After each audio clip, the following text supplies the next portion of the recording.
Hey family, it's your girl Ms. Mofilla, and you already know we're back inside the maze with an extra bliggity black, okay, dose of the critical breakdown.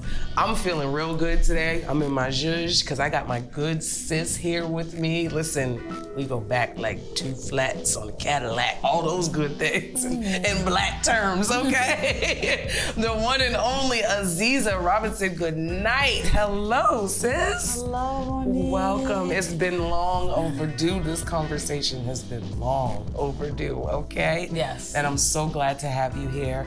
And we're gonna talk about everything that it is in the multifacets of being black in America. And one of our biggest struggles, we're gonna talk about it. I'm not even gonna tell y'all until after we get started. It's the critical breakdown, man. Let's get straight to it.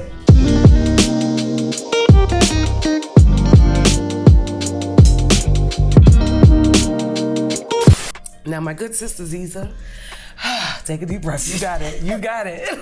You got it. I just want you to start off by telling the people who you are, the different facets of Aziza Robinson. Goodnight, my love. Ooh. Who am I? Who are you? I grew up in our community, so innately I eat, sleep, breathe, whatever, art, creativity. And so that's who I am. But as I came back home to Boston, I became an educator. Not just an educator, but an activist, an organizer, and now a researcher. Yes. Now, I know you probably hate to shine a light on this, but I always gotta do it, okay? You also are the descendant of one of the greatest poets and artists out here, right? Mr. Paul Goodnight, okay? But can we talk about that experience being Paul Goodnight's daughter, honey? It was wonderful. Yeah. It's wonderful growing up the daughter of a fine artist. One, I didn't really understand how privileged I was growing up because my parents kept me very humble. Like, I hung out with everybody. It didn't matter. Like, I'm never still and never will be better than anyone. I just want to give a little back history. We was in camp together as babies, okay? So she was definitely with us out here, okay? Not really knowing how famous my dad was. Like, my dad is one of the most famous black artists of any time.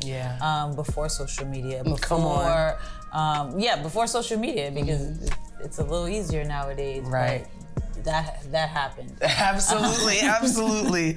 Now, this is not about Dad as much as we love and show respect to his legacy, right? You continue to carry the torch in your own right? You are an activist, and there's a specific baby that you have a passion for right now that I would love to talk about. It's the conversation about reparations. I'm gonna just pause for a second. As a black person who identifies, and I'm still trying to find the correct term, so to speak, right? Because although we were born in America, we don't really feel very American, do we, right? Let's just call it what it is, even though we know it's our country. I'm very American. Are you very American? That's how you feel? So I had another person that came on, and I called myself American, and I was corrected. Well, he had a different view on things, right? I'm still trying to grasp that concept. Being born in this country, but not being welcomed here, right? How do you identify? But we can talk about that in a whole different episode. But in the meantime, the biggest struggle we've had now is trying to, every other culture that has been oppressed, right? Every other culture in this country that has been represented by those who have been oppressed have had some sort of reparation, have some sort of payback, some sort of relief, right? But for some reason, as a black American, we're told, oh, that was 400 years ago, get over it. Oh, we don't owe you anything, even though this country was literally built on the backs of our ancestors. Talk about your involvement and your passion and how we got here, Aziza. How we got here.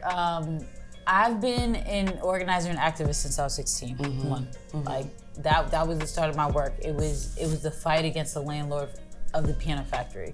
So it was a tenant-based, community building, and we won. We won against a capitalistic landlord. If anybody's ever seen Rent, that is the story of the community I grew up in. The director of Rent lived in the piano factory. So that was my first fight at 16.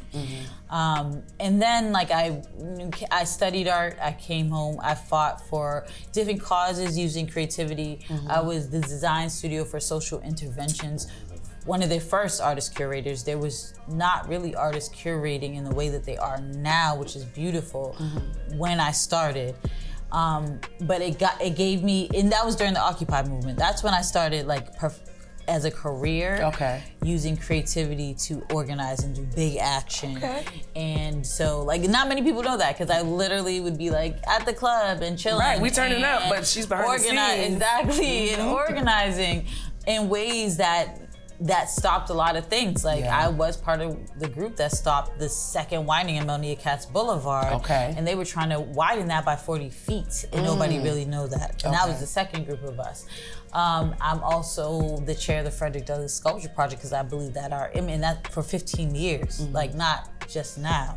For the last 15 years, I've been the chair of the Frederick Douglass Sculpture Project, and we now will get our sculpture next spring. Come on. A bronze sculpture is already built. It just needs to be shipped over to the East Coast. And in this work, and also I've been an educator. I've also worked in education for 15 years. I started in 2008. My first school was City on a Hill. And I've worked at many different schools and community centers. In the last school I worked at, I taught art and ethics to all 220 middle school kids. Middle school. And I love middle school. That's the energy to get things done, to make things happen. That's when you make the change. Exactly. And so through all this work and, you know, being like really part of community and being like generationally from Boston. So the history is thick within the Goodnight family in Boston. Robinson. Oh, Robinson, my apologies. The my dad is a transplant. Okay, got it. Okay. You have some, you know. But the Robinson side of my family, my mother's side, my mother's father, my grandfather's brothers and sisters came up here 16 deep in the 40s, and built lots of businesses. Our property was taken by eminent domain by the first trying to widen the urban renewal. So what fueled me to actually be like, this happened to my grandfather's property and is still trying to do it. Years later, I felt like I had no choice. Because I also believe who much is given, much is expected. So like part of my work is like, I was given this beautiful life. And I was given the gift to grow up in an art community, which gives me the gift of sight. And I can see what's going on. And I've been able to do lots of things. Like I don't have to talk about everything behind the scenes to stop a lot of shit. Come on. You can cuss, absolutely. That's what we want. Or start a lot. So I turned 40 this year. Come on, it's the 40 gang. We're just out here flourishing and being great, okay? It's the 40 gang, yes. And I joined the reparations fight 3 years ago. So when I joined, I said, this is not my time for movement work. I understand young people, but so how do I create a space that's safe for them to do this work? So not just them, a space for the ground, because through all the work, I was sitting amongst academics and politicians and foundation leaders. I will not say names, you all know who you are. And it was like a battle for them to understand what's really going on the ground. Come on. And it's like we're still in the illusion of the civil rights era when everybody was kumbaya, but that's not the reality of now. There has not been any state of emergency that has, been put out for the American freedmen, FBA, ADOS, whatever you want to call ourselves, the American descendants of chattel slavery. We know who we are. We are a tribe. We just might call it, because black is not a monolith. Like black is not a monolith. Being a black American is not a monolith. But there's never once been a state of emergency being called for us. Absolutely. But everyone else, even our, brothers and sisters from others tribes around the world, our Governor Maura Healey just put out a state of emergency for our immigrant communities to get resources. But we who built this country are not. Yeah. So I saw that. Also, I saw the movement in Evanston bubble. So Evanston, Illinois, Robin Ruth Simmons always claims that this is just a step in the right direction. I consider her, she's a mentor of mine. I consider her the one who kicked in the door waving the 4-4. Okay. And she did it soft and sweet, and and she did it in the way. But after she did that, she didn't just try to sit on a throne. She convened the nation right after that. So that was my real springboard in the movement is going to the Evanston Symposium. It's an annual symposium where, and there's a film about it, and I'm in it. It's called The Big Payback. Okay. And it's on PBS, and it's about that convening that she did. There's folks that call it, I know, there's a lot of dynamics in the movement because we do have, there's a lot of dynamics. Yeah, we're gonna get into it. Oh, we're definitely gonna get into it. What I want to ask you first is for those who are not familiar even with the idea of reparations, right? Tell us in I don't want to say dumbed down form because there's no such thing as dumbed down, but for those who have no idea of what we're fighting for, tell us what the movement's about. So, to bring it all the way back to a promise to American freemen. So we talk about what we call ourselves. Well, let me hold that up for you. I got you. So these are two things that because of folks don't know what reparations is, because and we have a descendant-based model so that we can really focus on who was promised 40 acres and a mule. Yeah. It was American freedmen. But also, reparations is it's a holistic thing. So NCOBRA has these 5 harm areas. There are health, wealth, personhood, education. Oh, sorry. It's all right. It's all right. Health, wealth, personhood, education, and I can't remember the last one. Sorry, it's late. My brain is not here. No worries. But it's a model for thinking about reparations holistically. Okay. But one of the things that's super important as we fight for reparations is understanding that any race-based model is not going to fly in the Supreme Court. So us being we're all black is not gonna fly. It's a waste of time, so it's energy. It's not gonna take us to the federal government because as all these small so as I say that, I'm gonna read this. So we started a grassroots campaign at Repair America Collective. Okay. We printed 5,000 of these, club flyers. What is reparations? And reparations is a process that has 5 steps according to the United Nations.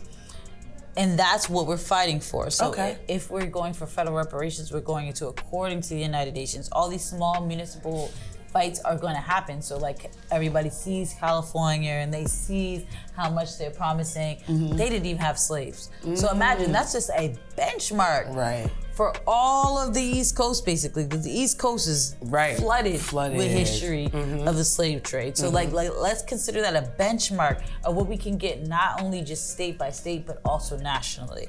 And so those 5 steps are cessation, assurance and guarantees of non-repetition. So we're saying, it's like having a lawyer filing a lawsuit that says you can't continue to repeat the things you kept doing and keep doing over and over and over again. Okay, got you. Restitutions and repatriation. We are American. We are American and shouldn't be scared to say that we're American, right? We're scared to say it because of the history and epigenetic trauma of that thing. Yeah. And so that's the personhood and health, mental health piece. Got you. A part of that. The big thing that people all talk about is compensation. That's definitely a part of it. Everybody's waiting on that check. Here's the big payback, right? The big payback, but the check is easy. Right, that's the easy part. The easy part, America writes checks to everybody. Let's be real. Right. If you just start with the 13% of descendants in it's even smaller. Right, that's nothing. That's literally nothing. For rehabilitation, So like rehabilitation from all of those harms. So we have 400 more plus years of harm. So that's like, okay, you know you did this and that and that and that. It's now time to have rehabilitative services. That's the health piece. Okay. We know the epigenetic trauma causes, I don't know if you know, like, there's a difference between a white woman, Black American, like American descendant, child of slavery, and a woman who just immigrated into this country's womb. Okay. There is a documentary on PBS that is called Breaking the Bow. It was introduced to me by a wonderful woman, Lily Marceline, from the Resilient Sisterhood Project. And it talks about how the epigenetic trauma of like the slave trade or being enslaved is the reason why we are more likely, regardless of how well we eat, how educated we are, how much money we have, how we can live in the whole mountains and have clean air, we are still more likely to die than a white woman who eats trash. That's crazy. That's crazy. And any other woman who just comes to this country because they're not experiencing the same trauma in their womb. Got you. So that's a rehabilitation. Like that's just like we give birth to. So that's a beginning of like what rehabilitation and it's satisfaction. Like how do you satisfy all of that? Yikes, can you even satisfy all of that? So we're fighting for that. Okay, got you. That's a big fight. That is a huge fight, but I love the tenacity. I love the fact that, we have our own people, Black people, oh, you guys are wasting your breath fighting for reparations. We'll never get that payback. What do you say to those people? We've already started getting it. Like, Evanston was just a kick in the door, even the 4-4. It was an opportunity. I just love that line. It's an opportunity for us to rush in. Let's get it. Like, we understand those analogies. We just need to but we've been so, like, of course we don't believe that. That's part of the healing and repair that needs to happen through this work. Like, that's why I created Repair America Collective, because we can't even see, like, folks don't know what reparations is. It's also hard for folks to see what repair looks like if we just say that word. Right. So like, I think people immediately hear the word reparations and don't understand the actual definition of reparations. They think it's a check. No, it's repairing the harm that was done all the way around. Yes. I love that. I absolutely love that. All the way around. Now, where are we now in this fight as far as the organization's concerned? So, I'll tell you first where we are as a state. Okay. We have 2 lineage-based bills on the floor, so shout out to Rep. Fluker Oakley, who made sure we got in. Was very not only Rep. Fluker Oakley, but there was a group of us that spent 10 hours, working on language. From not just here, all over the country. Antonia Edwards from Solidarity, Jalen Conway, Carrie Mays, who's on the task force now. Okay. Like there was a group of 10, it was folks that worked diligently to get language to Senator Liz Miranda and also Rep. Fluker Oakley. Rep. Fluker Oakley drafted her own, like she led the way on that, but she, made sure it got on the floor. Okay. So we have that on the floor, so folks need to know that, so folks can, so our role is to like, let people know, like we have this on the floor. Okay. So when it's time to show up, this is time to show up. And if you want to learn more, we'll share what that bill is, or those bills. There's 2 bills.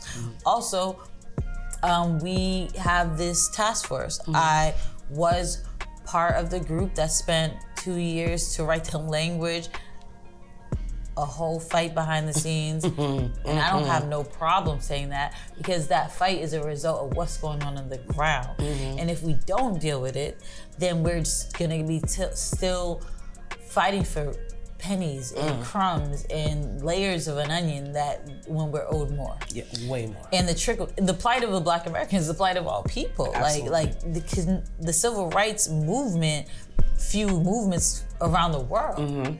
So like how can this time and this movement and this era do the same thing to make sure that we actually have we're getting what we deserve. Absolutely.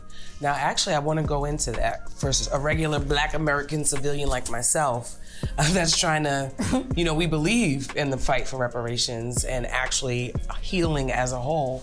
What can we do? Is it more just educating ourselves type of deal, or?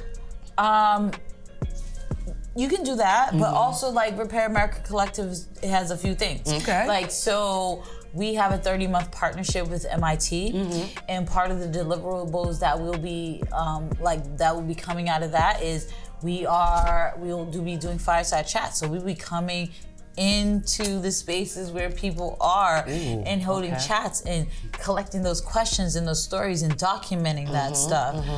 We're gonna do a radio station, so we're gonna want you on. And, I actually like when we were creating the bare bones, I was like, look at critical breakdown. Look at I was serious because not only do we want to just look at what you guys are doing, like this is for folks to talk about records. We want the folks that have the audience to be able to share it widely. Absolutely. I built a board game.